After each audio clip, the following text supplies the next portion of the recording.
If you want to make money online, then pay close attention. The first thing is to know that this will be serious work, just like a job outside the internet. If you are thinking about opening your own business, or if you just want to have an extra income, you will need to devote yourself to this. The good news is that you can start by working from home. This way, you don't need to rent an office, or spend time and money on commute. Another thing that you need to know is that there are many different ways to make money online. You can sell physical products, like clothes, smartphones, accessories, kitchen items, perfume, stuff for babies, toys, appliances, and everything else you can imagine.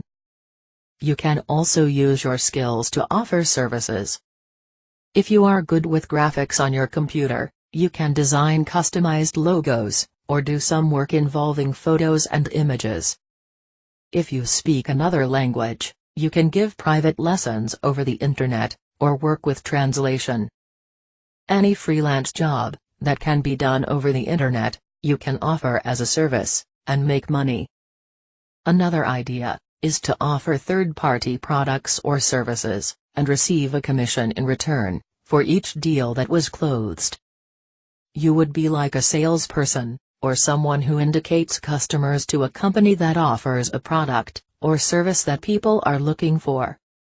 Today, many people are looking for courses and training to specialize, develop a new skill, or solve a specific problem. At this moment, it should be clear that there are many different ways to make money online. Now, it is a question of choosing which path you will take. And to help you in this, there is a special path, which any beginner can start to follow now, and start making money. And you don't even need any previous experience to make this work. If you want to know more details of this path, access the link in the description, right below this video. If you liked this video, click on like below, and subscribe to the channel. Good luck.